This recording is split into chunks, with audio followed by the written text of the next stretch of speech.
Atau kama qala, hadis sahih riwayat daripada Imam Muslim. Cantik hadis wala ni Ustaz, cukup cantik ni, cukup cantik. Nah, mudah-mudahan kita selamat daripada musibah seumpama ni. Daripada Abu Hurairah radhiyallahu anhu, Rasulullah sallallahu alaihi wasallam telah bersabda, adakah kamu tahu siapakah orang yang papa pada hari kiamat?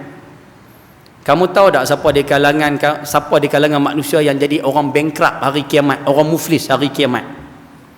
Jawab para sahabat, orang papa, orang muflis yang kami tahu ini ialah orang yang habis wang dan harta benda.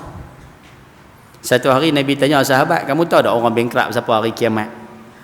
Sahabat kata, orang bankrupt kami tahu ni orang tak ada duit dah ya Rasulullah, bankrupt ni. Boleh dapat saya kata no? Selesai.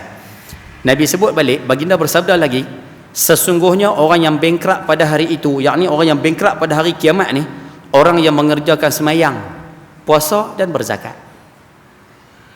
Orang yang bankrupt ni siapa? Dalam dunia ni, dia hidup atas muka bumi ni, semayang, puasa, zakat. Kita sebut dalam bahasa mudah, hubungan dia dengan Tuhan macam ni, amalan dia macam ni, ibadah dia macam ni, kebajikan yang dia buat macam ni. Hubungan dengan Tuhan clear, cukup cantik. Tapi pada masa yang sama, di samping itu, mereka suka mencaci ataupun memaki hamun, menuduh orang sewenang-wenang. Maksudnya tuduh tanpa bukti, cakap tanpa bukti, cakap bagi sedap mulut ya. Memakan harta orang lain, ambil hak orang, membunuh manusia dengan kejam, dan memukul orang yang tidak bersalah. Hubungan dia dengan Tuhan cantik, tapi hubungan dia dengan manusia semua fail. Mulut mengata ke orang, kata ke orang macam-macam, perli orang macam-macam, tak cukup dengan tu Ustaz, harta orang pun ambil, zalim pada orang. Hubungan dengan Tuhan cantik, tapi hubungan dengan manusia gagal. Jenis ni salah noh. Hak jenis pi haji tapi mengumpat. Jenis ni. Contoh mudah. Dia mengaji, pi haji menyengit buat tapi mengumpat. Korban masuk tidak tahu Ustaz, tapi sapu otak dia beradik. Jenis ni. Faham ke saya duk cerita ni Ustaz? Rupanya jenis ni Ustaz masuk kategori orang muflis Ustaz no. Cuba kita tengok apa yang Allah akan layan, Allah buat kepada orang jenis macam ni. Kata Nabi SAW, segala amal kebajikan yang dikerjakannya akan digunakan bagi menampung kesalahan dan kejahatan yang dilakukan. Segala amal baik yang dia buat, semua nak topak balik hak salah hak dia buat tu juga. Amalan baik semua nak topak hak jahat ni. Sekiranya kebajikannya tidak cukup, maka baki kesalahannya akan dicampur dengan kesalahan orang yang dizalimi, lalu dibebankan kepadanya. Kemudian ia akan dicampakkan ke dalam neraka. Nabi SAW memberi gambaran kepada kita macam ni, nak bagi senang nampak nah. Nabi kata orang bankrupt hari kiamat ni, orang yang duduk atas dunia ibadah macam ni, hubungan dengan Tuhan macam ni, kira ibadah apa ni semua bakat buat, tahajud tengah malam tak tinggal sampai lebam dari punya kemas. Tapi hubungan dengan manusia gagal. Dia dengan bini nafkah tak bagi, dia dengan anak zalim pada anak, dia dengan jiran ngata lebih kurang, dia dengan orang lain kata sedap mulut dia dengan adik-beradik ambil harta adik-beradik. Kira dengan manusia ni semua dia buat zalim, tapi dengan Tuhan macam ni, ibadah dengan Tuhan ni macam ni.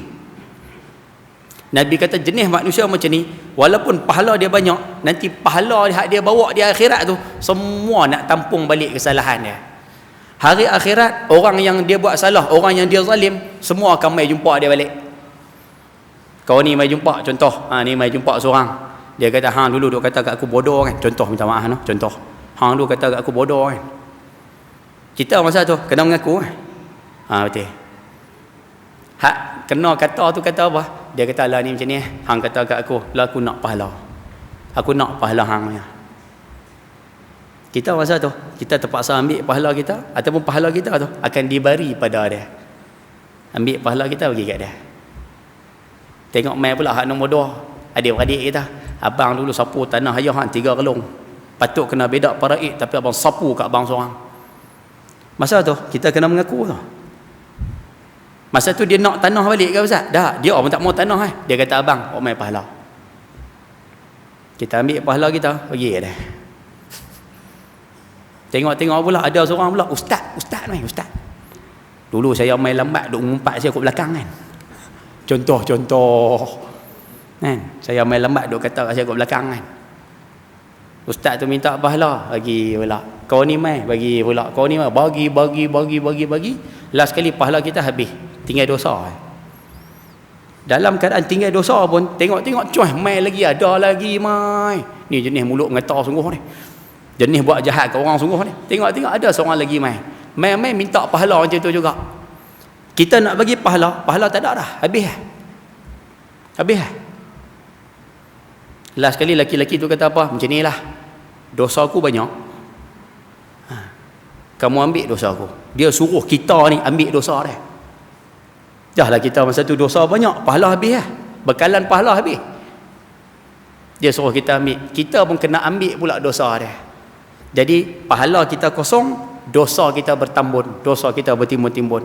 Nabi kata jenis manusia macam ni, last kali faturihat alaih, dosa tu dibebankan kepadanya, thumma turiha finnar. Last kali orang macam ni, Tuhan lempak masuk dalam neraka. Yang inilah yang disebut sebagai orang bengkerak.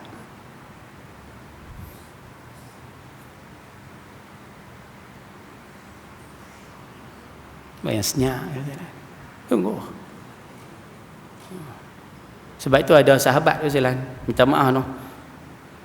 Hubungan dengan manusia, minta maaf, hubungan dengan Allah Zailan. Kan? Kita boleh selesai. Kalau kata silap, salah dan sebagainya boleh bertaubat. Tapi kalau kita buat salah dengan manusia Zailan, ayah mengaji tajuk taubat. Taubat dengan Allah 3 syarat ya. Tapi kalau kata salah kita dengan manusia, nak bertaubat kesalahan kita dengan manusia, dia ada 4 syarat. Selain daripada menyesal, selain pada berhenti buat, tak mau ulang balik dah, selain pada berazam tak mau ulangi semula, hak dosa dengan manusia ni dia ada tambah satu lagi, kena pergi minta maaf kalau kita buat kat dia, ataupun kena pulangkan balik hak dia kalau kita ambil hak dia. Hak dengan manusia ni dia banyak, dia renyah. Tapi kalau kata tak minta maaf tak apa Ustaz, hari akhirat pok-pok ni nak mai jumpa kita, nak ambil pahala kita, akhirnya bankrupt lah kita. Boleh faham kono tajuk yang kita nak pergi malam ni Ustaz no? Nah, kita minta bakat-bakat jaga belakang lah, tambah-tambah jenis duk dalam masyarakat ni. Nah, insya-Allah mudah-mudahan ambil manfaat. Hadis ni diriwayatkan oleh Abu Hurairah radhiyallahu anhu, sahabat yang masuk Islam, minta maaf, sahabat yang muda 32 tahun daripada Rasulullah sallallahu alaihi wasallam, muda 32 tahun. Masuk Islam umur 27, bersama dengan Rasulullah sallallahu alaihi wasallam cuma 4 tahun sahaja, tak lama, 4 tahun ya. Dia berketua dengan Nabi daripada umur 27 sampai 31, 4 tahun ya. Tapi walaupun 4 tahun, dia sahabat dalam ranking, dia sahabat nombor 1 paling banyak hafal hadis Nabi sallallahu alaihi wasallam. Dalam ranking dia nombor 1. Padahal dia 4 tahun ya, tapi dia nombor 1 paling banyak kali, 5,000 lebih. Sahabat nombor 2 pun 2,000 lebih ya. Dia nombor 1 5,000 lebih, paling banyak. Padahal hidup 4 tahun ya. Abu Hurairah, Allah uji dia, bini dia seorang. Dan Allah bagi pada dia anak pun seorang, anak perempuan. Anak seorang perempuan. Walaupun Allah bagi kat dia anak perempuan seorang, tapi ganti dia, Tuhan bagi kat dia anak menantu laki-laki dia macam ni. Menantu laki-laki dia macam ni. Menantu laki-laki dia 40 tahun semayang sah pertama, 40 tahun. Kira mayang tu kira duk sah pertama tak duk sah kedua, 40 tahun. Menantu Abu Hurairah ni juga 20 tahun. Dia kata ma sami'tu nida منذ 20 sanah illa wa ana fil masjid. Aku ni 20 tahun dah. Orang bang ya, aku duk ada siap dah dalam masjid 20 tahun. Kita orang qamat baru pakai kain tola nak masuk beliak. Kita lah tu kita. Bukan orang azan, orang qamat baru pakai kain tola masuk beliak. Dan menantu Abu Hurairah ni juga 5 tahun semayang subuh dengan ayat semayang hak isyak 5 tahun. Makna lepas semayang isyak ada wuduk isyak tu masih ada, dia boleh tahan wuduk isyak tu sampai waktu subuh. Jadi dia semayang subuh dengan ayat semayang hak isyak 5 tahun. Siapa menantu Abu Hurairah ni Ustaz? Namanya Sa'id bin Musayyib ataupun Sa'id bin Musayyab, boleh baca Sa'id bin Musayyib. Sebab tu kita minta ayah-ayah yang ada malam ni, ibu-ibu yang ada malam ni, ayah-ayah ibu-ibu dapat anak ataupun cucu perempuan. Tengok-tengok anak kita beranak dapat cucu perempuan, tengok-tengok perempuan. Orang tanya, hai, dapat cucu baru ni orang mana? Dia kata orang Dapong Tanya lagi tu, orang Dapong kira orang Dapong Dia duduk tunggu orang balai. Tapi beranak tengok orang Dapong.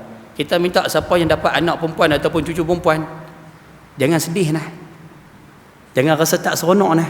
Jangan duk rasa Allah perempuan lagi tak ada waris lah aku ni. Jangan nah. Apa sebab Ustaz? Kadang-kadang Allah bagi pada kita anak perempuan.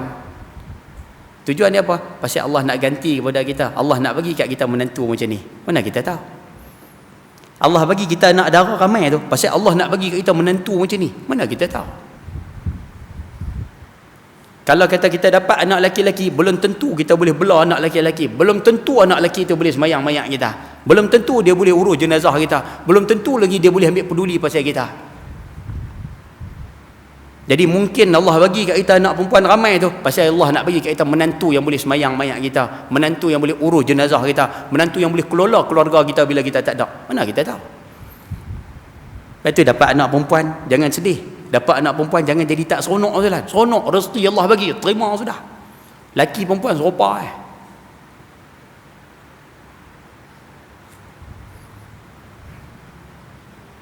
Faham ke saya duk kata tu? Tak payah senyap, nampak ke? Ayah cuba cari dalam hadis, ada tak jumpa hadis mana-mana orang yang dapat anak perempuan, anak laki-laki 3 orang, Allah jamin mak pak dia syurga. Cuba cari tengok ada tak ada. Ada tak manusia yang dapat anak laki-laki Allah jamin dia syurga? Tak ada. Yang ada anak perempuan. Siapa dapat 3 anak perempuan, dia jaga bagi elok sampai besar, sampai kahwin, sampai selesai, mak pak tu syurga. Sahabat tanya, ya Rasulullah, kalau 2 macam mana 2? Tak ada 3, ada 2. Nabi kata 2 pun sama. Satu riwayat lain, ya Rasulullah, kalau seorang pun sama. Makna orang yang ada anak perempuan ni, mak pak tu ada lesen. Ada lesen untuk masuk ke dalam syurga. Jangan silap faham lah. Saya kata, aku ada anak perempuan, boleh masuk syurga. Tak payah sembahyang aku. Itu serabut. Maknanya lesen tu ada. Kemudahan untuk masuk ke dalam syurga tu ada. Peluang untuk masuk dalam syurga tu ada bila memiliki anak perempuan. Baik tu sahabat. Boleh kan? InsyaAllah. Abu Hurairah meninggal dunia umur 80, disimpan di perkuburan Baqi' ul Gharqad. Selesai. Saja nak pergi kenal macam lain. Baik. Cuba kita tengok huraian dia satu-satu. Kalau kita tengok dalam hadis ni, Rasulullah SAW memulakan perbicaraan dengan soalan. Nabi suka tanya. Nabi bertanya. Baik. Rasulullah SAW bertanya kepada sahabat mengenai keadaan manusia pada hari kiamat. Nabi memang telah mengetahui jawapan sebenar kepada soalan. Nabi tanya tu, Nabi tahu dah jawapan tu. Habis tu pasal apa Nabi tanya para sahabat, Ustaz? Pasal apa Nabi soal para sahabat? Soalan sebegini adalah satu cara Nabi mengajar para sahabat. Rupanya satu daripada kaedah dalam Islam, kaedah nak mengajar adalah dengan cara tanya. Tanya tu dia akan menarik perhatian orang yang nak mendengar. Bila kita tanya tu, orang hak nak mendengar tu, orang mendengar tu, dia akan ambil perhatian. Contoh saya buat macam ni. Ayah tahu tak minggu lepas jadi apa Ustaz? Tahu tak minggu lepas jadi apa dalam Malaysia? Nampak? Hak mana pegang tabung pun berhenti. Pasal apa? Nak tunggu apa yang jadi minggu lepas. Tak? Faham ke saya duk kata tu? Bila kita mula tanya orang, minta maaf, bila kita start perbicaraan dengan soalan, orang hak duk ada ramai-ramai tu, dia akan dengar apa kita nak cakap. Dia akan bagi perhatian pada kita. Tu kaedah yang Nabi ajak dalam Quran. Dalam hadis. Sebab tu kita tengok dalam Quran, banyak ayat kadang-kadang dia mula dengan soalan. Allah kata Al-Qari'ah. Kiamat. Al-Qari'ah tu kiamat lah. Mal Qari'ah. Kiamat tu apa? Wa ma adraka mal Qari'ah. Apa yang kamu tahu tentang kiamat ni? Allah datang dalam bentuk soalan. Bila datang dalam bentuk soalan, masyarakat semua akan ambil perhatian. Ayah balik sembang dengan anak. Ni, ayah nak bagang satu, minta maaf. Ni, hantar dah hari ni apa jadi kat rumah. Bila kita tanya anak macam tu, anak akan bagi perhatian pada kita. Tu kaedah yang Nabi ajak. Sebab tu ayah-ayah kalau kata duduk di mana-mana nak cakap dengan anak ke, nak cakap dengan siapa-siapa ke, kalau mereka tak bagi perhatian pada kita, kita tanya satu soalan. Tanya soalan, mereka akan perhati kita balik.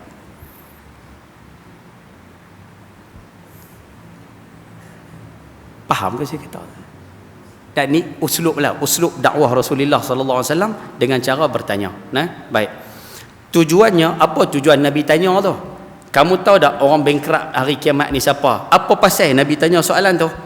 Tujuannya ialah untuk menarik minat dan perhatian para sahabat. Tu tujuan dia. Lepas tu kalau boleh sekalian, uslub macam ni pakai. Kan? Kita duduk sembang dengan orang, kita nak tarik perhatian orang, tanya. Kita nak buat satu contoh jalan.